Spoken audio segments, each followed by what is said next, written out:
find really interesting in particular though is Moses. I don't know if you've noticed already, but you'll see he's got horns on his head. So one there and one that would have been there. Welcome to another episode of Read Through the Explore Travel Vlog.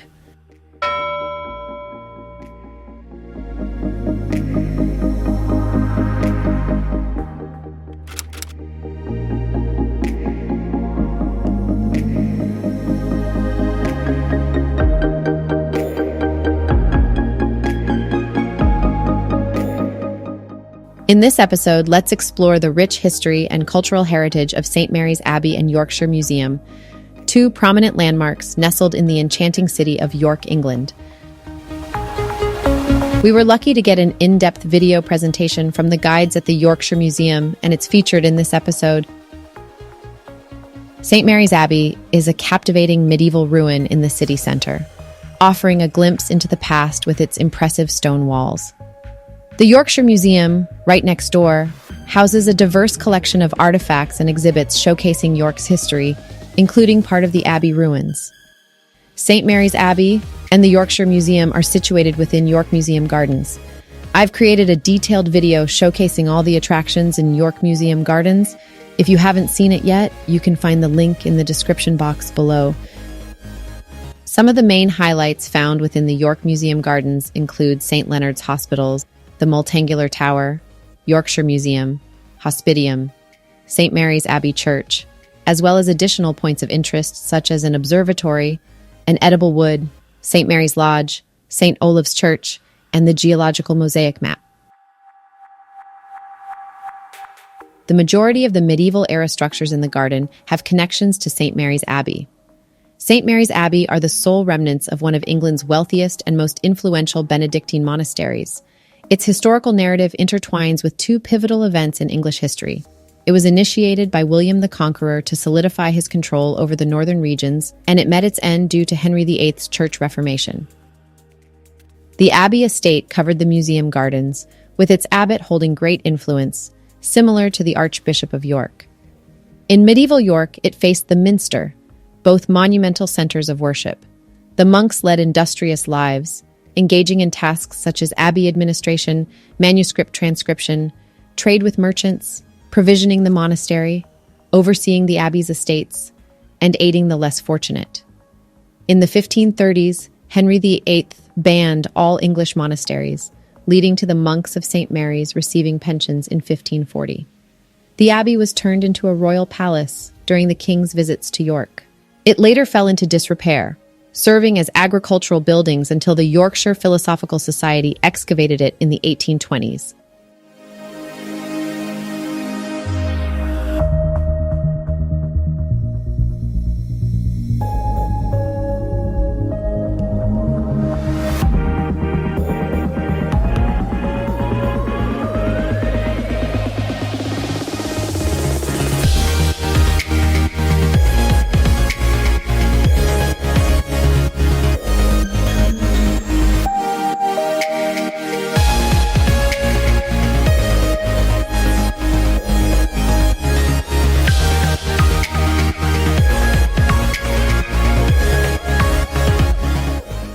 The Yorkshire Museum, located in York, was one of the earliest purpose-built museums in the country, opening in 1830 to house the collections of the Yorkshire Philosophical Society.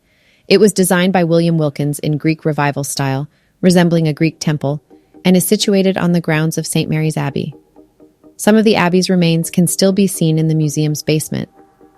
The museum showcases Yorkshire's archaeology, which includes the statues from St. Mary's Abbey, collectives from medieval and Roman era, geology, which includes rock specimens, paleontology, which includes fossils of dinosaurs, and natural history, which includes extinct plants and animals.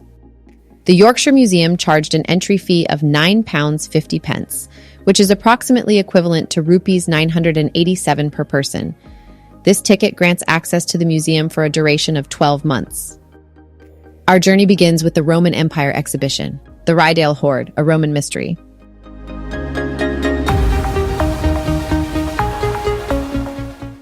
This immersive experience takes visitors on a journey back in time, offering a glimpse into the Roman world's rich culture, innovation, and influence.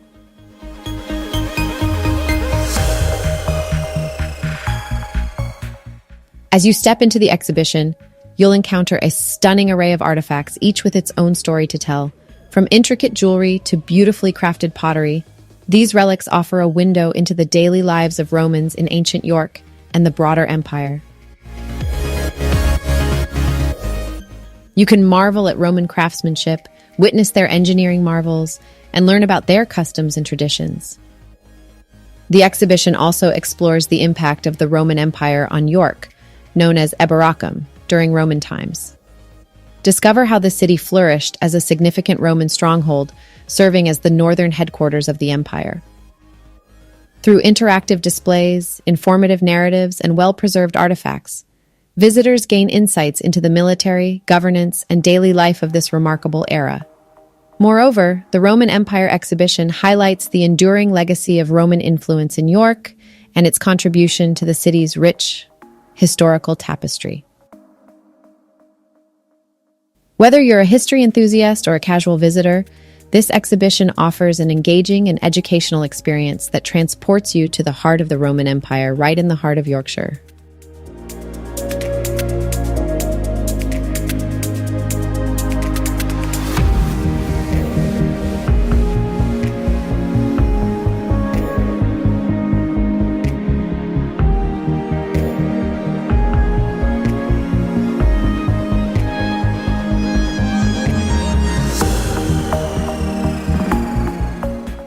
We were fortunate to walk on a Roman-era mosaic excavated from York.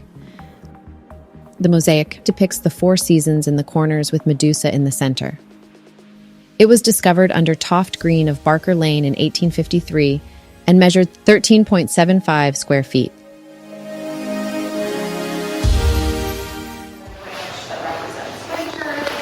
Down below, we have a little bird for spring. Just the bottom left, there are grapes for summer, and at the top we have a grape representing autumn. Now this motif is actually one that you see a lot on Roman mosaics in the former Roman Empire. What's interesting about ones found in Britain is this is really the only place where you find a grape representing autumn. In other mosaics, you actually have the grapes representing autumn and a flower representing summer. So it's a little bit confusing the first time this was discovered to figure out what was happening. It's all original except for one part of the mosaic. Would anyone like to guess what is the more modern bit? Over there, in that corner. You're very close. Uneven somewhere on there. That side there? It is the grapes, actually. Oh. If you have a little look, which you're welcome to do, you can walk on the mosaic, I should mention, with your shoes off. The tiles, the textile are actually a bit circular. The rest are a bit more square, and it's also slightly different color. So this was actually found by Victorian builders in 1853, and there was some flooding damage. So they think a flower was actually there representing summer. The Victorians kind of liked the idea of having grapes on the mosaic, so that's kind of their own restoration work there. You'll also notice there's quite a large chunk missing from the middle. There are some black tiles that might give you a hint what could have been here. If anyone wants to take a guess. Skull? Snake, skull, plus snake. You're right on the money. So we think a Medusa's head would have been similar. And again, that's kind of based off of other mosaics. So there's quite a famous one on the Isle of Wight that has a Medusa's head. So that's kind of why we think that. You might be wondering why was a Medusa's head on a Roman mosaic?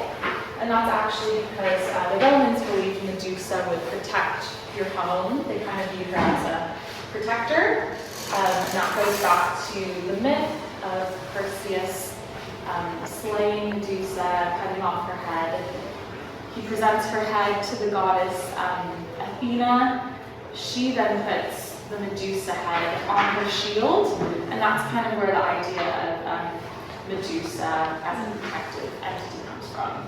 And actually some kind of Renaissance art features a Medusa head on kind of a shield, if you know about that. But so that's why Medusa's here.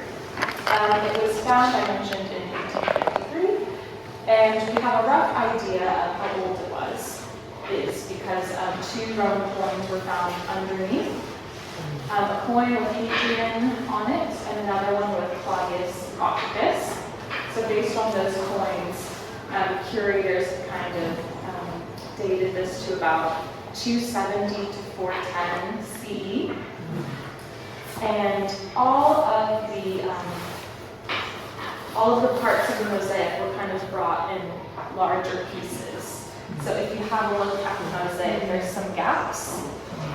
So it was kind of cut away in squares, sandwiched between 2 layers of foam, and brought to the museum that way. For years, we actually have displayed it on the wall, but it was a recent decision to put it on the floor so that visitors can have a walk across it. The materials are limestone, soapstone, and chalk, and the pigment is done by ground-up pottery. That's kind of what we've been told. And if anyone is a York local or familiar with the area, it was excavated in the area of Toft Green, so that's quite close to the railway station, near the Grand Hotel, a very fancy hotel. And it's the biggest home that's ever been found in Roman York. It was never fully excavated, but there were 5 rooms found, and it actually had 3 mosaics, so it's referred to as the House of the 3 Mosaics. This is the only one that survives, unfortunately. And it was found in the Colonia part of the city, where we are now in kind of the military center of Iberacum, but across the river was where all of the homes were, a lot of the religious facilities. The Mars statue, when you walked in, you saw that was found just down the road from this. In the back corner.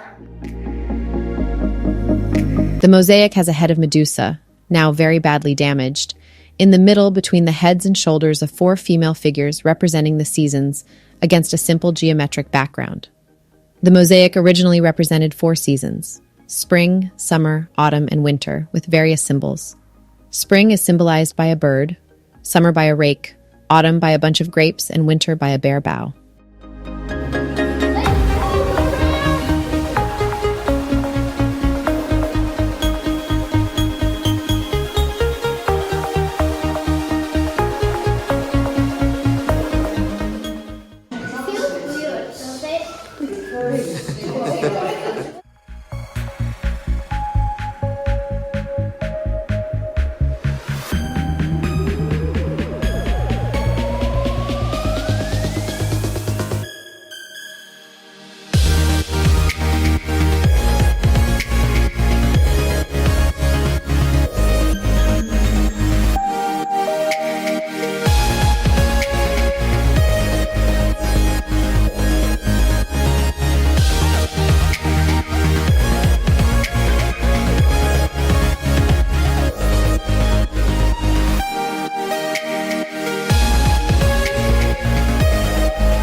The collections from the Roman era are vast and extensive.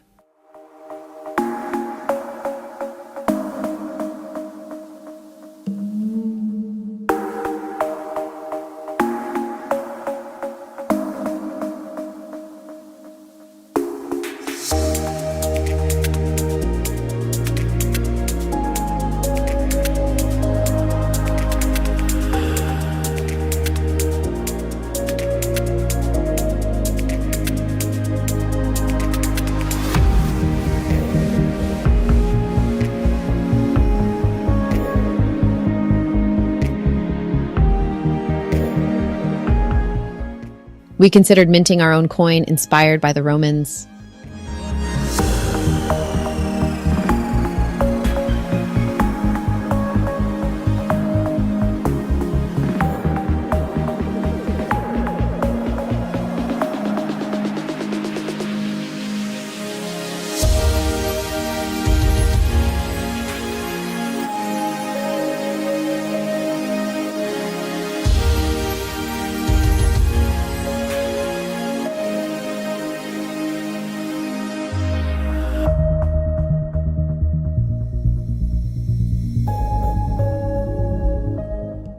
we are entering the next area, Yorkshire's Jurassic World. Prepare to embark on a thrilling journey back in time at the Yorkshire Museum's captivating exhibition, Yorkshire's Jurassic World.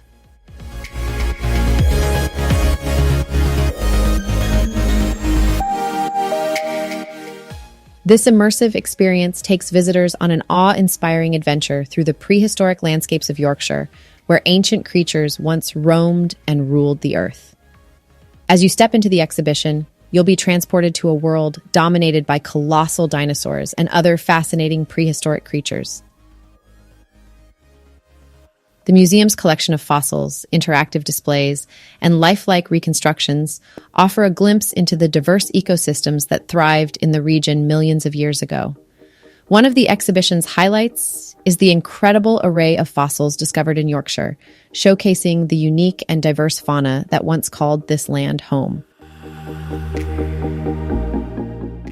From fearsome predators to gentle herbivores, you'll encounter creatures that once roamed the same landscapes you tread today.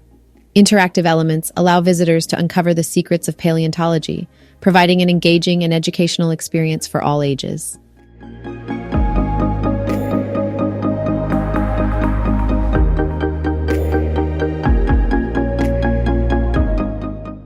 Learn about the methods used to excavate and study fossils, and gain a deeper understanding of the Earth's ancient history.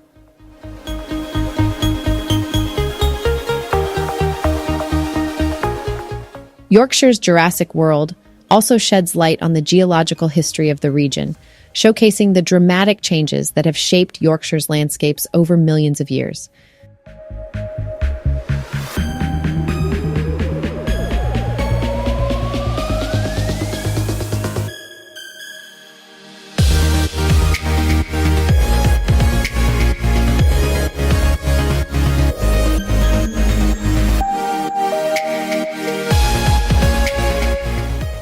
As we turn the corner, we're immediately captivated by a breathtaking scene featuring 3 enormous sea reptiles known as sea monsters from the age of dinosaurs. Among them stands a colossal ichthyosaur, plesiosaur, and a pliosaur, creating a truly mesmerizing display.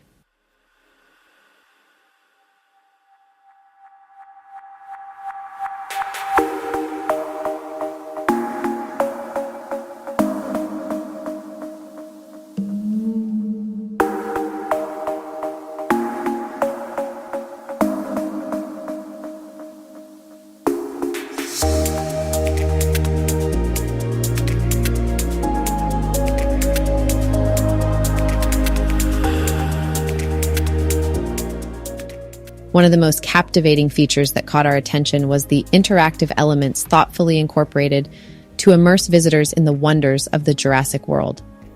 The exhibition boasts a diverse range of activities that actively involve visitors, allowing them to uncover the mysteries of paleontology. This engaging and educational experience is suitable for all age groups. For young explorers, there are toys and storybooks that make the visit even more meaningful. Additionally, a dedicated area offers children the opportunity to dig and discover fossils, fostering a sense of adventure and discovery.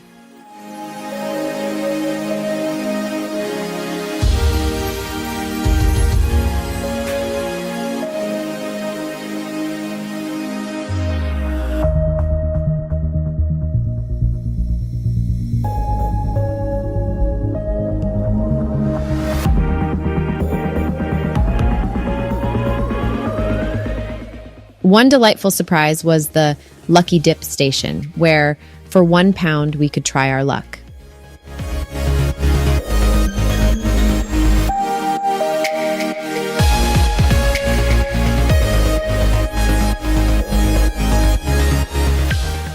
We eagerly took a chance and were rewarded with a genuine dinosaur bone fossil, an incredible memento of our visit to this prehistoric wonderland.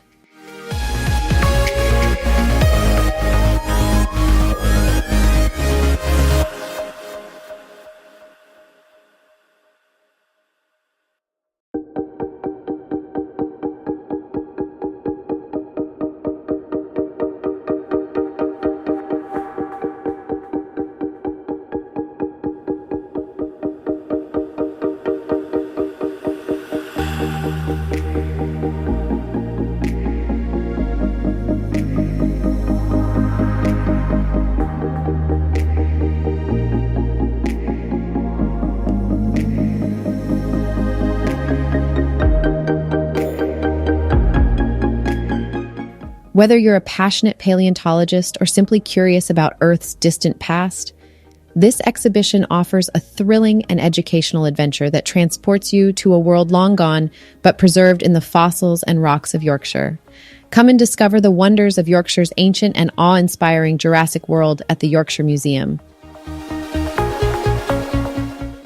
On the museum's first floor, you'll find a remarkable collection spanning various historical periods. Prior to this visit, I had only encountered these artifacts in textbooks and online. Seeing them in person was a stroke of luck. The exhibition covers a wide range of ages, from the Ice Age and Stone Age to the Bronze Age and Iron Age.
Another noteworthy attraction on the first floor is William Smith's map, displayed in the library.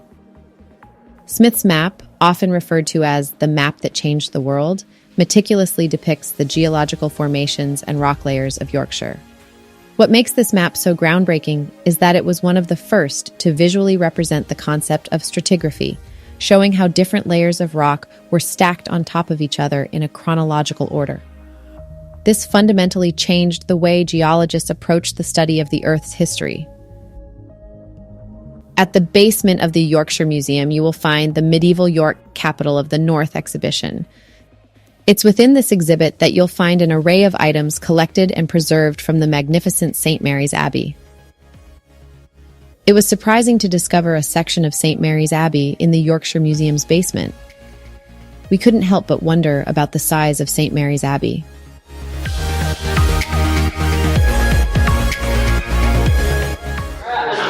Giving you a quick tour of the history of St. Mary's Abbey and some of the items that we found in the Abbey as well. So to give a bit of context, just generally to monasteries in England, religious houses were a really important part of the community at the time.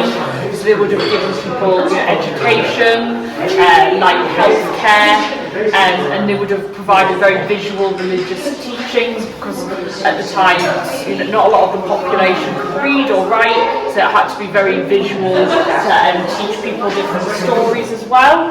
The Abbey here in York, St Mary's, would have witnessed very different kind of periods of history, so starting with the Norman rule, going through the turbulence of the Middle Ages, and then eventually the dramatic religious change that was eventually brought in by Henry VIII. So the Abbey was first built in 1088, and the land was given by a northern lord to a group of monks. So it was a Benedictine rule here in St Mary's Abbey. There were kind of two main religious houses, so it would have been Benedictine and Cistercian. So it was Benedictine house here, and around the time of the Reformation, there was around 300 Benedictine houses in the country, so very powerful and a lot of influence all over the country. Most were kind of situated near towns and cities in order to be close to like crafts and tradespeople, and the Abbey was in a really good position here because you're close to the river, you're on a bit of a high ground, although the city's obviously grown and the boundaries are a bit different now to how it would have been when the Abbey was built, it's still obviously quite fairly close to the city centre.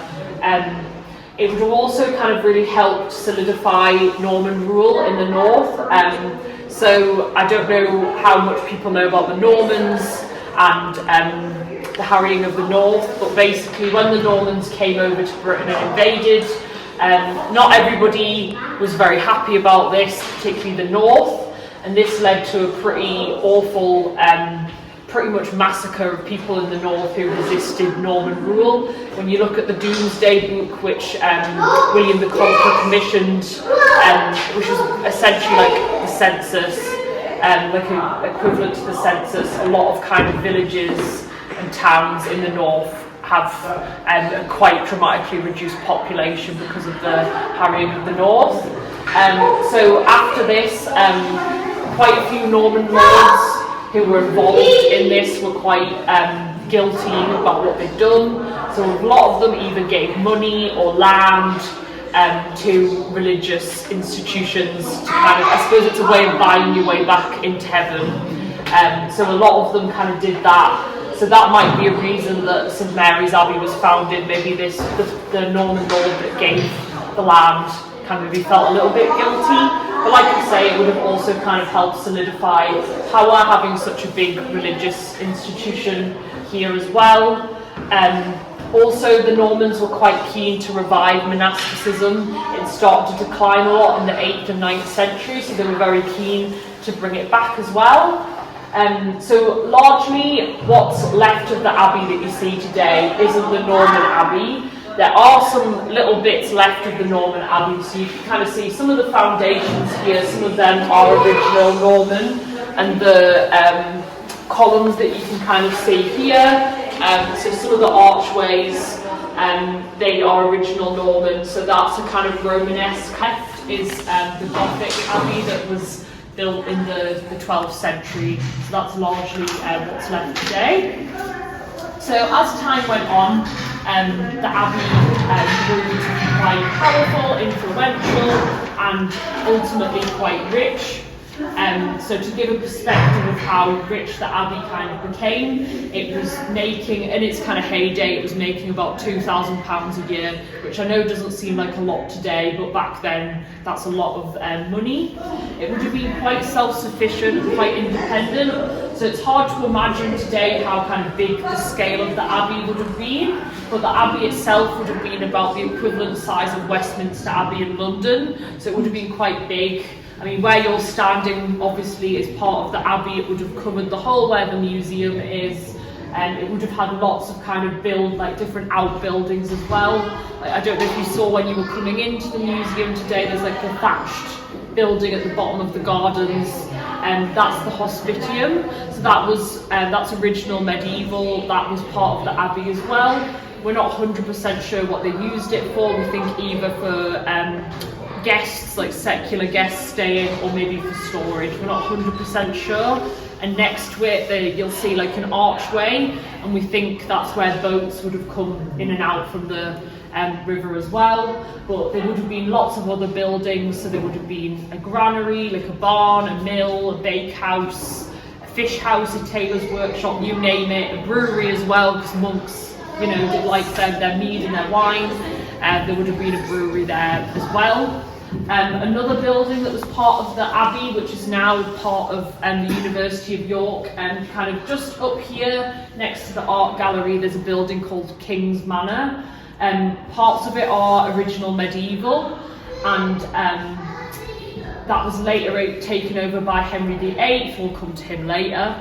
And it was, we think, originally the abbot's house, the original medieval part. So that kind of gives you an idea of how far the Abbey land would have kind of stretched out.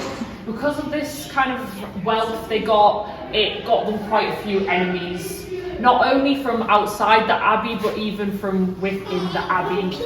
In 1132, a group of monks actually left the Abbey because they didn't agree with what was going on. They didn't like how rich the abbey was becoming, and they thought it was going away from the Benedictine teachings that they lived by. So they left and formed what is now, I don't know if anybody's heard of Fountains Abbey, which is just outside of Ripon, and they founded that abbey instead. Interestingly, York Minster gave them a little bit of money to help them found that abbey.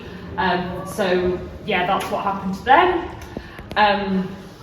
Like I say, not just from within the abbey, but from outside. It must have been quite well known how wealthy the abbey was, because there is actually a ballad, an early ballad of Robin Hood, which mentions the abbey. So one of the stories of Robin Hood, one of the villains in it is a greedy abbot from St Mary's Abbey in York. So it must have been quite well known how rich the abbey was. The people within York as well weren't really fans of the abbey either. They had a lot of disputes over, particularly the street just behind that wall there, Marygate. They had a lot of disputes over who controlled that street, and again, they didn't really like the power that the abbey held over like the mayor and the alderman and the richness that they had. Quite a few times people actually came into the abbey and rioted, and one particularly violent riot happened in 1262. So people came into the abbey, the monks went and hid in the abbot's house, and the poor servants were left to deal with the riot. And unfortunately, a few of them were actually killed during that riot. So after that, those walls that you can see just behind you there, that kind of carry on all around the side of the art gallery, they're not part of the city walls. They actually were built by the abbey in response to these riots. So they were called the abbey defensive walls. You'll even see that they've got some kind of little doorways kind of coming out of them at the top that would have been used for weapons to go through as well. So they were built in 1266, so a couple of years after that particularly violent riot. As I mentioned before, after that kind of high point of the Middle Ages, we come to the end of the Middle Ages and Henry VIII coming in. So I don't know how much people know about the Reformation, but basically Henry VIII wanted to change the religion from Catholicism to the Church of England, so that he could get a divorce and marry Anne Boleyn. This wasn't good news for the monasteries. Henry kind of resented the power that they held. Also, obviously, it was a big reminder of the Catholic faith to anyone, that wanted people to kind of convert to the Church of England. There was also, again, another rebellion in the north against the new religion. It was called the Pilgrimage of Grace. So it was kind of started here, but it did carry on throughout all of Yorkshire. And that was another big reason, getting rid of an abbey like St Mary's that was quite big and powerful, kind of would have been a big symbol for people as well. He also wanted to fund a war with France, so destroying the monasteries. They would have taken any kind of valuables out of there. They would have, melted down any precious metal to sell it on. So he became quite rich out of the.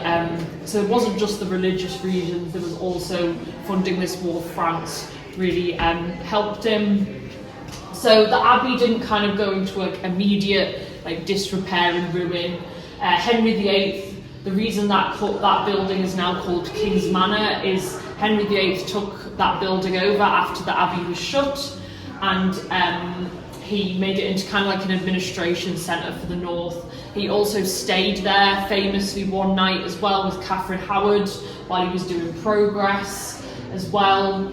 So the abbey officially shut in 1239 and the monks left a year later. As kind of time went on, the abbey did start to obviously kind of turn into the ruin that you see today. People would have started taking the stonework to build like a house or a wall, whatever they wanted to do. Quite a few of the houses on Marygate have bits of stonework from the abbey. This land wasn't really owned or used by anyone in particular, so a lot of people kind of used it for grazing their animals, for growing vegetables, or dumping their rubbish. So it wasn't really being very well looked after. it wasn't really until the Yorkshire Philosophical Society came along. So they built this museum, but before building this museum, they got the land for the gardens, and so they made it into what the gardens are today. They wanted to make it botanical gardens, so they started like looking after the Abbey a bit more. But what is really interesting, particularly when they decided they wanted to build a museum on the grounds here, they decided before building the museum to excavate the Abbey. So those excavations happened in the late 1820s. The museum here opened in 1830, so we've been going for about 200 years. And it leads me nicely on to the figure in this cabinet here. So this figure was found during those excavations of the Abbey that the YPS carried out, was led by Charles Well-Beloved. So this was found in 1826, so a couple of years before the museum opened. And it's not a rare piece in terms of what it is, but it is a rare piece in terms of it actually surviving the Reformation, because anything like this, if it was found in a religious house, would have been taken and melted down. So potentially whoever decided to bury this maybe buried it to protect it from being destroyed during the Reformation. We think originally that it would have been on a book plate or maybe a staff, because you can kind of see that the arms on the figure are slightly bent, so it was probably pulled off something in haste. It would have been very even more elaborate than it is today. So you can just see on the skirt some of the enamelling that's left on the skirt. You can't really make the colour out really well, but we think originally it would have been like royal blue, so it would have been quite vibrant. It's got some semi-precious stones on it, so there's amber in the middle of the belt. I think it's either turquoise or maybe aquamarine, little stones around it, and then the face, the eyes are made out of jet.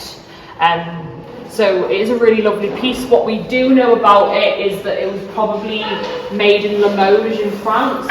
So Limoges was the place to get anything like this made, any kind of enamelling it was really well known for. And we've compared it to other things that were made in Limoges, and it looks very, very similar. So we can be quite confident it was made in Limoges. There was also a papal decree that every religious house in the country had to have something from Limoges, because it was the place to get anything like this made. So it's very, very likely that this was made in Limoges in France. So like I say, it isn't rare in terms of what it is, but the fact it was found intact pretty much in the ground here is pretty amazing. And like I say, whoever decided to bury it potentially was for sentimental reasons. But it's really lovely survival, and we're very lucky to have it. It's got quite an interesting story of how it's actually got to be displayed in the museum. So like I say, it was found in 1826, but for about 100 years we don't know what happened to it. So there's no record of it after it was found. We don't know who kept it. What we do know, it was then later found in the 1920s. That's the next record of it in Germany. It was owned by a family who were art collectors, and then eventually in 2019 it was put up for auction, and the museum found this out and decided to get the money together to buy it and bring it back home. So it's had an interesting journey to finally get back to where it was originally found, and we're really lucky that we have it back. So we've not had it on display very long, only a couple of years, so it's nice to be back where it's from. You'll see on the back it's actually got a little note, that's original, that says it was found in the grounds of St Mary's Abbey in York in 1826, so that's how we know for certain that it was found here. So it's really amazing survival. I'm just going to take you guys to one more place before these ones that are holding up the columns are actually making drain pipes that have been plastered over. So very convincing look like. But where you're standing right now would be the chapter house, so like where the monks would have kept their books, and kind of into the vestibule area. So that's where you're all standing right now in terms of Two reasons. So first reason is behind you here we have what's left of the warming house of the Abbey. So that's essentially basically fancy word for a giant fireplace. And so the monks would have come here to warm. What I find quite funny about it is that you'll round the corner there's a little face carved into the stone, and we think that was to warn people not to spend too long warming their hands by the fire and to get back to work. So it's really nice that that bit survived. There's also some drawings as well from the original evacuations of the Abbey excavations even, sorry. So there's some etchings and drawings there, so they're really interesting as well. I've also brought you here to show you these statues. So these are the four apostles from St Mary's Abbey. They're really interesting because they're from a kind of in-between period. So they weren't here when the first original Abbey was built, but before the Gothic Abbey was built. So we think they were made kind of in the 11th century, so somewhere in that in-between phase between the two buildings. We can identify some of them. So we've got Moses here on the end, and we know that's Moses because he's holding the Ten Commandments and he's got the staff with the serpent. We're not 100% sure who this guy is. And then we've got James here, and then John the Evangelist on the end here. So what I find really interesting in particular though is Moses. I don't know if you've noticed already, but you'll see he's got horns on his head. So one there and one that would have been there. This is quite interesting. So basically there was a mistranslation in the Bible. I think when they were converting it from Hebrew, that I think it was a word for either wisdom, somehow got mistranslated into horns, and because of that, that's why our Moses has horns on it. If you look online, you'll see stained glass windows and all sorts of depictions of Moses that have horns. Obviously he didn't have horns, but it's quite fun that our Moses does have the horns there as well. So these statues were found, interestingly, underground during those excavations, same as the figure. So there's a few theories why they might have been under the ground. You can kind of see they're all a little bit worn, especially their faces. Potentially they might have been taken down when the Gothic Abbey was built. Maybe they didn't fit in with the new design. We think at one point they might have potentially been used in the flooring to kind of reuse them potentially because of how worn they are. It also potentially could have been during the Reformation, Henry VIII banned any depictions of saints. So you'll see in the medieval gallery there's some shrines to St William. He was the patron saint of York, and the Minster buried some of the shrines to St William to protect them during the Reformation, because if not they would have been destroyed. So whether these guys might have been buried to also protect them from being destroyed as well, we'll never know 100% for sure, but it was quite interesting that they were found underneath the ground. They would have originally been placed quite high, so they look a bit disproportionate looking at them at this angle, especially their faces. So they would have been high up. So if you go to York Minster and you see all the statues that are high up, these guys, it would have been a similar case for them. They would have been high up in the sky. They would have kind of been part of that very visual religious teachings, as I mentioned earlier. Not everybody could read or write, so churches and abbeys and monasteries all had to be very visual with all their decorations so that everybody was able to understand Bible stories. But that is the end of my talk. But thank you all very much for listening. And if you've got any questions, feel free to ask. But if not, enjoy the rest of your visit. And thank you once again. Thank you. St. Mary's Abbey was founded in AD 1088, shortly after the Norman conquest. The monks were granted a large area of land in the center of York upon which to establish their house. The abbey was also given lands across Yorkshire. Food and wool from these estates supported the abbey and made it rich. St. Mary's grew to become the wealthiest monastery in northern England. The monks of St. Mary's followed the rule of St. Benedict. They prayed 8 times a day, even in the middle of the night. Between prayers, they spent their time reading, writing, and meditating. Between 40 and 60 monks lived at St. Mary's, plus up to 50 scholars, boys who attended York's Minster School. The abbey also housed a large number of servants who completed much of the manual work. St. Mary's comprised a central church surrounded by buildings for the monks to live, work, and pray in. It also had granaries, a mill, a bakery, a fish house, a tailor's, a brewery, and an infirmary. The abbey was dissolved in AD 1539 by order of King Henry VIII. Henry reformed the church in England, closing its monasteries and claiming their riches. Parts of the abbey were adapted into royal living quarters and given a new, bureaucratic use as a base for Henry's Council of the North. Remains from parts of St. Mary's Abbey are still visible today, both within the Yorkshire Museum and outside in the gardens. These were uncovered in the 19th century when the museum original positions. This impressive structure is part of the base of a shrine to York's St. William. King Henry VIII was in York in 1541 when he ordered the archbishop to destroy all saintly shrines in the city. The Egglestone marble base of the shrine was eventually removed from York Minster. The individual pieces were carefully dismantled and buried outside the west door, probably to spare them from destruction.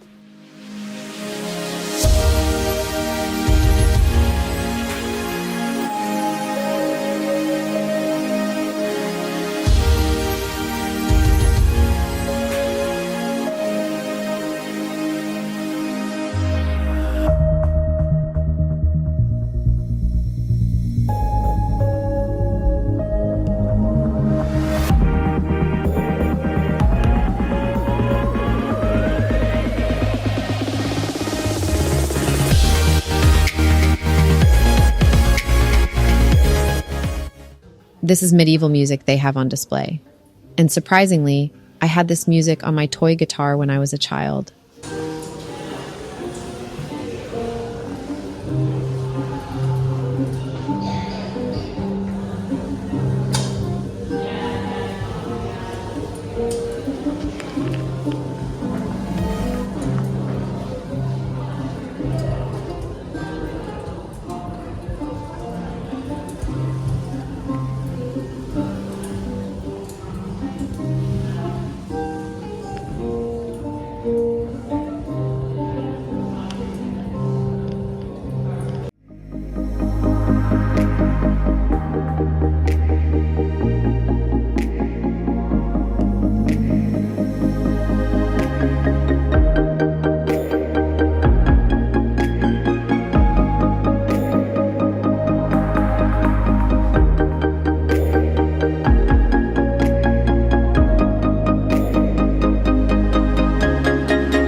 this exhibition and highlights the museum's prized possessions, including the York helmet and the Gilling sword.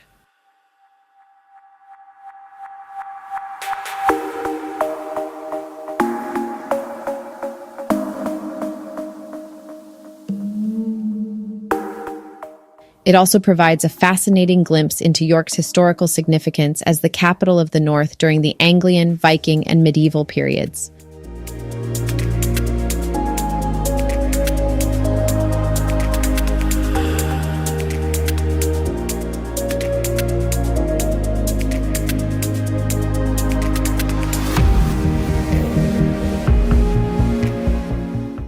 The Yorkshire Museum souvenir shop, located within the museum, is a treasure trove of York's history and culture.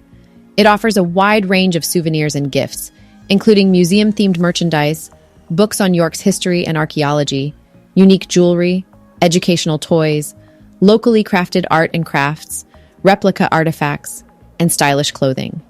Visitors can find a piece of York's rich heritage to take home, making it the perfect place to commemorate their museum visit.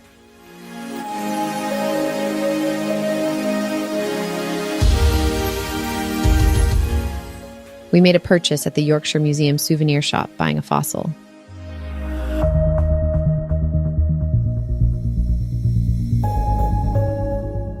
If you're planning a trip to York, make sure that St. Mary's Abbey and the Yorkshire Museum are on your itinerary. They offer a glimpse into the rich history of the city and provide a truly memorable experience. So don't forget to bring your camera and get ready to immerse yourself in the wonders of the past.